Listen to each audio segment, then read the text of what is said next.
Morning, everybody. So glad to be here. Glad to be among you all this morning. I want to thank Greg Sankey, certainly the best commissioner in football, without a doubt, most knowledgeable. Also want to thank William King. William King has done a lot for me through the SEC office, and certainly appreciate him. Hunter Yurachek, you know, I want to say a little bit about Hunter in that he's a wonderful boss, and I say it that way, but he makes you feel like you're working with him, not for him. I want to thank him for my contract. He went to work with Jimmy Sexton, and with the board of directors, it wasn't easy. It took a while. But Hunter kept working, and I felt like he worked for me, for the university to make it fair. In that contract, the SEC non-compete clause, I wanted that. I wanted to sell stability in our program, and I wanted to show the state of Arkansas my loyalty to them. And so with that non-compete, I'm going to be able to coach throughout my career, hopefully as long as we win, obviously. At the University of Arkansas. We brought KJ Jefferson today, Bumper Pool and Jalen Catalon. Told the team yesterday, if it's up to me, you know what I'm going to say, to bring the whole damn team. However, we're allowed to bring three, and we're represented well. With KJ Jefferson, he was our leading rusher, leading passer, was the MVP of the Outback Bowl, and he's a returning captain from last season. He's our quarterback. He makes us go. He sets the tone for our football team. Bumper Pool is what I would call a super senior, coming back COVID senior year, had 125 tackles at his linebacker position. Great leader, great kid. I believe if he stays healthy, I believe he'll be the all-time leading tackler in the history of the University of Arkansas. Jalen Catalon we brought along as well. He was a captain last year for us, as we all know. He was hurt halfway through the season, went ahead and had some surgery on his shoulder. He's the leader of the secondary. He gets everybody in alignment. He can run downhill. He'll hit you. Great kid. I'm excited for you all to meet those three kids. Like I said before, they're going to represent the University of Arkansas in a fine manner. Just a quick recap. Commissioner Sankey said some of it. Our university continues to graduate student athletes. Chris Evans, Felicia Sane, their crew in academics. We've graduated 100% of our football athletes who have exhausted their senior year of eligibility ever since I've been there. Most wins by the program since 2011, finished ranked in the top 20 in the coaches poll, won 4 trophies. That was a big deal to our football team, big deal, to have all 3 of our rivalry trophies and certainly the Outback Bowl trophy. No one on our team had ever had one of those trophies, and we were fortunate to have all 3 of them. We led the Power 5 in rushing. I think what that does, that tells us what we're trying to do with our program. We want to be a physical team. We want both sides of the line of scrimmage. We want to win the line of scrimmage, and we want to be physical and tough. And to do that is hard to do. I was an O-line coach for a long time and never was able to lead the Power 5 in rushing, but we were able to do that last year. April 22nd, we handed out bowl rings. Some people ask, well, why you hand out a bowl ring for Outback Bowl? Because I wanted to. And because it's something that nobody on our team had accomplished. And, you know, you can set goals, and once you reach one, that ain't the goal, that's one of them. And once you reach that goal, we're going to celebrate it, and then we're going to move on. That was the last time our team talked about last year. Proud of our coaching staff. We have 2 new coaches in Deke Adams, who's our D-line coach, and Dominique Bowman, who came over from Marshall. And both of those guys are recruiters, and both of them are loyal, and both of them are great men. And our team has received them well. They were both in for spring ball, and both of them are recruiting at a high level. We kept our three coordinators in Kendall Bryles, Scott Fountain, and Barry Odom. They're all loyal. They're great coaches. They're all better men. We are one of 8 Power 5 teams to have a pair of coordinators returning for the 3rd consecutive season. Portal's been in for a long time, man, coaches. Administration stepped up and helped us keep Cody Kennedy when others came calling. Jamil Walker, our strength coach, has done an outstanding job with our kids. They work. You know, the purest form of team, go in there and watch your team work out in the weight room. There's no offensive line versus defensive line. There's no linebackers versus running backs. There's none of that stuff. It's a team. It's pure. It's fun to watch. I enjoyed watching that this summer. Jamil Walker and his staff do a great job. Challenging schedule, again. I think this is the 3rd year in a row. Well, I've only been here 3 years, so I know it's the 3rd year in a row that we've been awarded the toughest schedule in college football. All 12 of this year's opponents made postseason play last year. Our crossover games are with South Carolina and Missouri. South Carolina, obviously, Coach Beamer has done a great job there. A lot of enthusiasm. He's one of, I don't know what tree he's out of, as far as is he with Kirby or Oklahoma or whatever it be. But there was myself and Coach Tucker and Dan Lanning and Coach Beamer all came from the Kirby Smart tree at some point. And I'm certainly indebted to him. But Beamer's done a great job there. South Carolina comes in week 2. They got a lot of great things going in their program. Missouri, obviously, is our other crossover game, which we're trying to make a rival. We haven't won the game enough times to make it a rivalry game, but we're trying to do that. Excited about our non-conference opponents this year. Week 1, we play University of Cincinnati.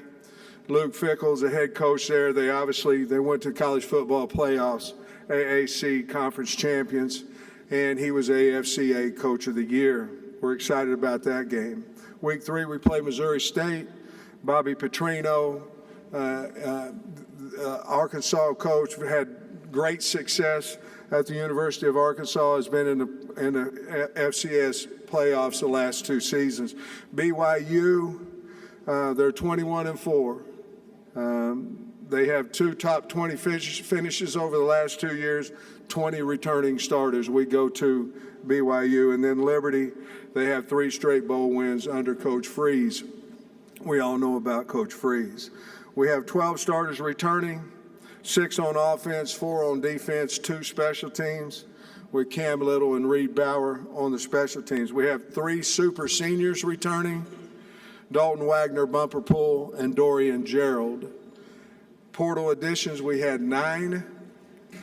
We ended up with 2 wide receivers, 4 D linemen, 1 linebacker, 2 DBs. 5 of those were at our spring practice. They practiced this spring. 4 of them came in this summer. We expecting every one of them to contribute to our success.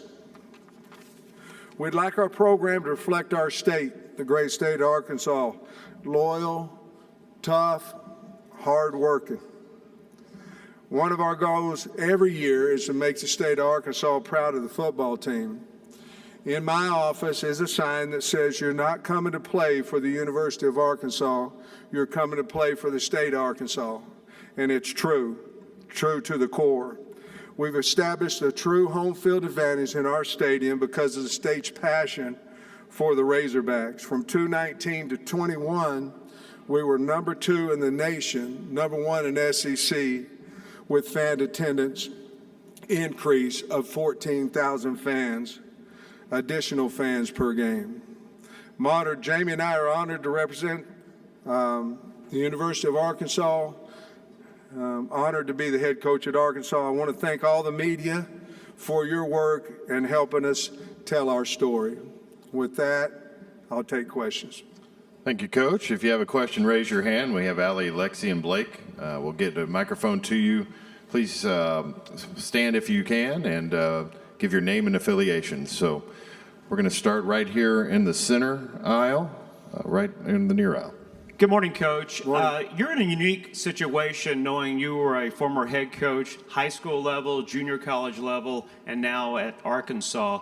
How has that helped you now in this, this landscape that we see now, not only the normal recruiting process, but also the transfer portal as well?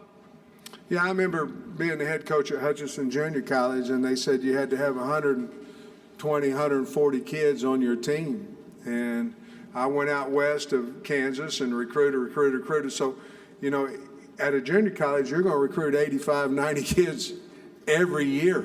And it's kind of crazy. So, yeah, I've been raised up with a lot of people. And that's basically what the portal is doing now. With us, we signed 22 and 9, so we signed 31 scholarships, which is unheard of 2 years ago, if you know what I'm saying. So it's been, change happens, and it just depends on if you're willing to deal with the change or are you going to fight the change. And for us, we're willing to do whatever we can to make our football team the best. Coach, we're going to go right over here on our left side, second row. Matt Stahl, Columbia Tribune. What do you think of the job Barry Odom has done there the last few years, and how different do you expect the defense to look this year? Well, we lost a lot of players off our defense. We felt like we did a nice job of getting some portal guys to help us, and obviously we're advancing the guys we had on our team. Barry Odom's a key part of the University of Arkansas' success, along with Kendall Bry, along with all our coaches. But he's a very, very key part, and especially because he helps me, and he still helps me. I'm a work in progress, and he helps me with head coaching responsibilities. I bounce everything off of him still to this day. But Barry Odom is one of the most loyal, wonderful people that there is in the country, and he's unbelievable loyal to myself and the university, and I'm really, really happy that he's part of our staff. Coach, we're going to go over on our right-hand side over on this right aisle.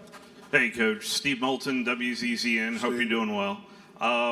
Wide receiver position in particular, if you could evaluate that for me, Coach, and also the role that Malik Hornsby could play on this team. Yeah, well, I think, obviously the unsaid thing there was Burks, losing Traylon Burks. And I don't know you replace a guy 1 for 1. I don't think you can, there. So we're going to have to do it by committee. I like a couple of the guys we've gotten in the portal, and Matt Landers and Jaden Hazelwood. But I think Keytron Jackson's going to have his best year. I think he's ready to go. Warren Thompson's ready to go. Bryce Stevens has improved. I like who we signed out of the freshman class. It's still yet to be determined whether they can, help us or not. Isaiah Satana, Sam Bakke, and Quincy McAdoo. They've all had good off season, or one had off season in summer. But we're going to have to do it by committee. I'll say this.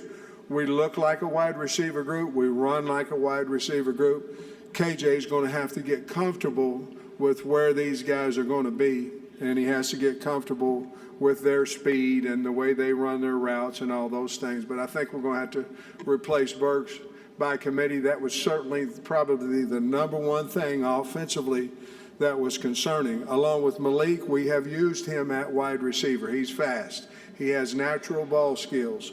We need to get him on the field. If he doesn't beat KJ out in fall camp, he needs to be on the field. He's fast. He's up to 190 pounds now.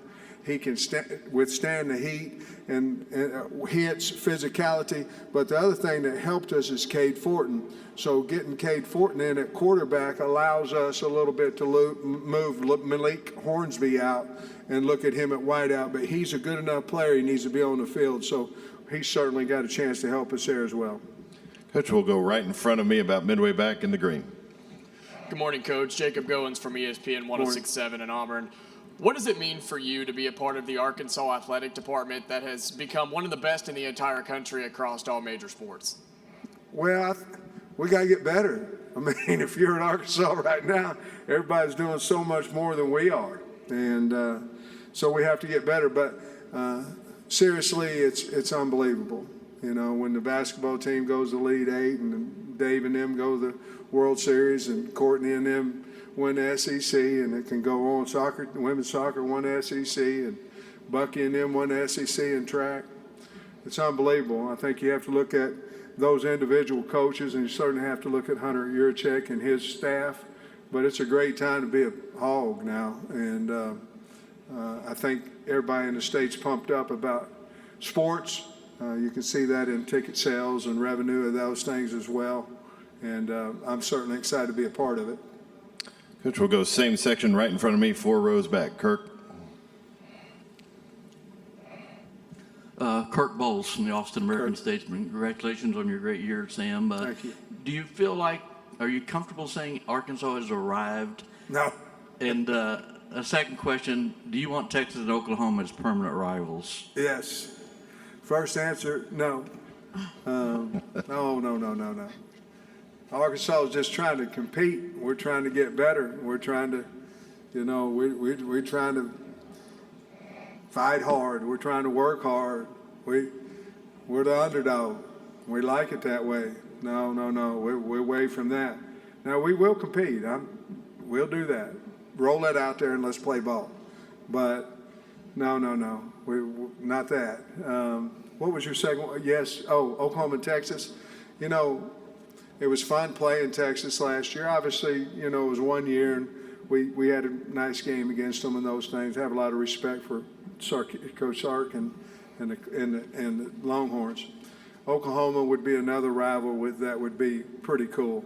To be honest with you, if we could play Texas, Oklahoma, Missouri, that'd be really neat. I'm not the schedule maker.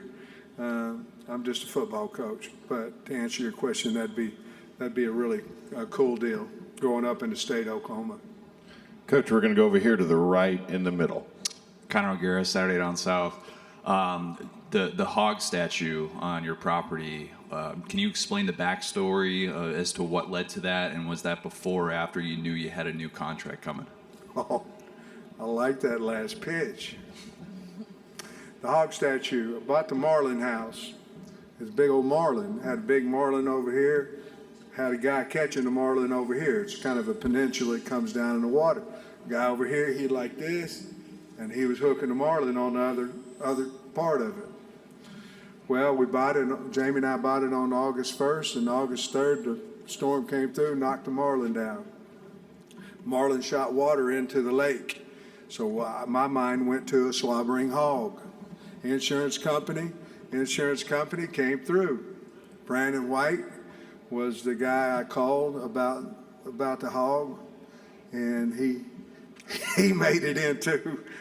I just thought the hog was going to be out there. This thing's incredible, to be honest with you. But he's got lights on him. He's got red, whatever color lights you want. The water shoots up, and then it looks like he's slobbering down into the lake, and that's the story behind it. And it's really kind of cool. Now it's boats on parade coming, you know, to the house down there. The guys go and they call the hogs and try to get on it. It says a lot of signs says don't get on the hog, but there's a few people that do. I wish they'd read the sign. Right, Coach, we'll go over here in the section in front of me, about midway back. Hey, Coach. Drew Barrett, ESPN Arkansas. I know you talk about how you like to be an underdog, but this is your third year at Arkansas, the first time you're not being picked to finish 7th in the SEC West. Doesn't it feel kind of good to be recognized for the success that you and your players have had? And how's it been different this season where you're actually getting, you know, credit from a lot of people? You know, I said when I got the head coaching job that the only decisions that I'd make, they would not concern public opinion. That way, if we win as a group, and if we lose and I get fired because I did it like I wanted to. So obviously you can't live in a cave and not hear what people say about you predictions and all that stuff. But if that's the only driving force that you have, you're gonna lose.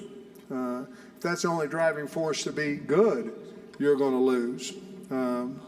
So if we can keep our core values of let's go outwork people, let's out tough people, let's be the hardest playing team in football. I don't know if we are or not. That's the goal, and that, by the way, that's the expectation. Then whatever people may say, everybody has a mouth, everybody has an opinion. Some of them, the opinions are worthy and some aren't. But so I'm going to let our football team, myself, drive what we need to accomplish, and if we do, the kids and the coaching staff did a great job. If we don't, I screwed it up. All right, Coach, we'll go right down here in front. Tom. Hey, Tom Murphy, Arkansas Democrat Hello, Gazette. Tom. Hey, my question is about the defensive line. Yeah. Do you like the numbers and the talent there? And Dorian Gerald, can you maybe talk about his story a little bit and what he might be able to do for you? Well, Dorian Gerald's been there so long, I told him the other day, I think Houston Nutt brought him in. I mean, he's been there for 100, I don't know how long he's been there. But, so Dorian, we obviously need pass rushers. I love the numbers. Actually, we're over, to be honest with you, on numbers there. We've got 20, counting walk-ons. But we need some elite pass rushers. We went and got Landon Jackson there. Obviously, Zach Williams is returning. Jashad Stewart's returning. Eric Gregory can do either or. We signed Jordan Dominique. We think we can get to the quarterback a little bit more. We also feel a little better with our corner situation where we can play a little man coverage. We got to get guys behind the chains on first down. We did better last year. We have to continue to get better. Having man-to-man corners is going to help you do that. But I feel a lot better. Isaiah Nichols on the inside, Cam Ball. Obviously, losing Torian Carter for a whatever the period of time it is hurt us. He was having a wonderful spring. But other than that, I feel good. Terry Hampton coming in, I feel good about Taylor Lewis, some of those guys, and we'll see what happens. But I think we'll be much better on the D-line than we were a year ago. Coach, we're going to go over on our left-hand side on the far aisle. Good morning, Coach. Morning. Matt Moscona with ESPN Baton Rouge. Sure. You and LSU kind of had a little player swap this year of sorts. What are you expecting from Dwight McGlothern and Landon Jackson? What's LSU getting in Greg Brooks and Joe Fouché? Well, let's go what LSU's getting. Two fine kids. Ones that were never in trouble, and ones gave everything for the University of Arkansas. And we're very, very happy that they were on our football team. They'll work hard. They're good kids. They're good players. And certainly when you go in the same division, it's harder, certainly. But great kids, great parents, and Coach Kelly got two fine football players. For us, Dwight McGlothern is a guy we think can play man-to-man cover corner. More importantly, he thinks he can play man-to-man cover corner, and he can. He's long. I like him a lot. Landon Jackson came over with an injury. Wonderful person, wonderful kid. He's just now healthy. He can run now. I mean, he can run long. And so we felt like, not necessarily from LSU, but we felt like some of our issues were rushing the passer as a defensive end and a man-to-man cover corner situation. Not that we don't have them, but we needed more. We felt like we did well with those two guys in the portal.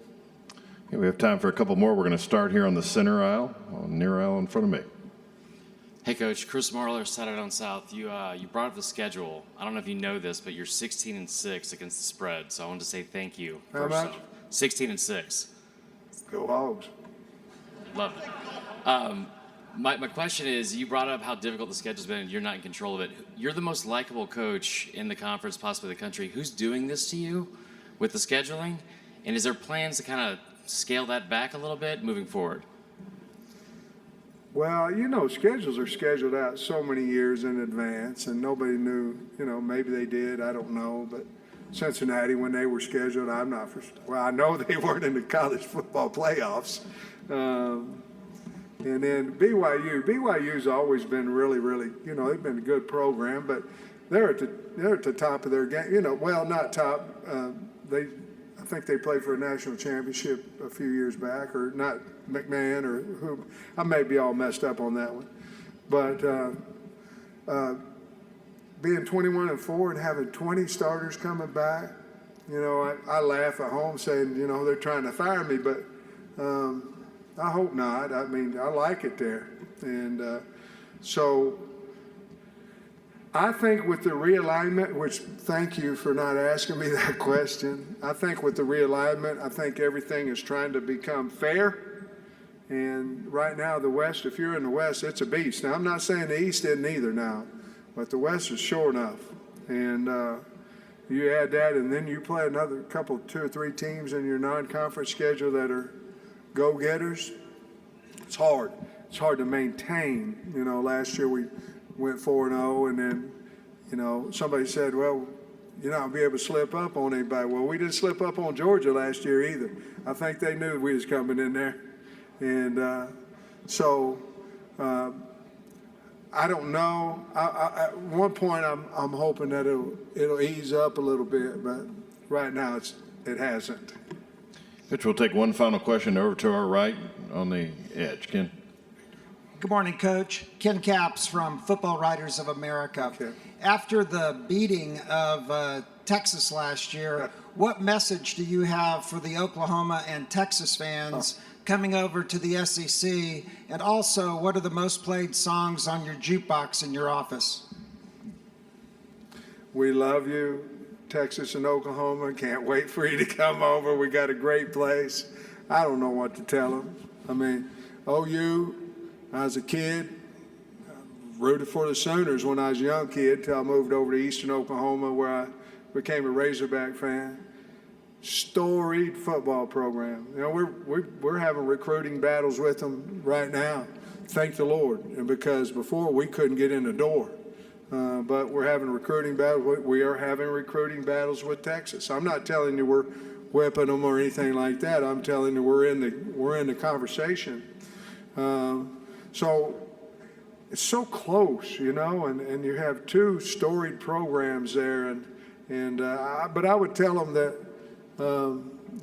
what they already know, it's a hell of a league, and it's about big people and fast people. It's just not any different probably than the Big 12, but consistently each week you better have some depth. And those guys are great coaches over there at Texas, Oklahoma. They know that. And the most thing on my jukebox, the most played thing right now is a little Stevie Nicks. I love her. And I don't know her. I don't mean that. I hope Jamie didn't hear me say that. But I like her, and I like Fleetwood Mac. But I'm listening to a 4-song rundown right now. If I can do 8, and then come back with the top 2, I can get my 2-mile walk-in, so that's what I'm doing right now. Partners at BetOnline continue to be the #1 source for all your betting needs and sports info. Find all the latest odds, news, and sports developments, including this year's Wimbledon Finals, Major League Baseball, the latest fighting news, and even next season's early NFL futures. Head to the website or use your mobile device to sign up today to receive your 50% welcome bonus on your first deposit. Just use our promo code BLEAV. That's BLEAV to get the bonus and get into the action. Bet online, where the game starts.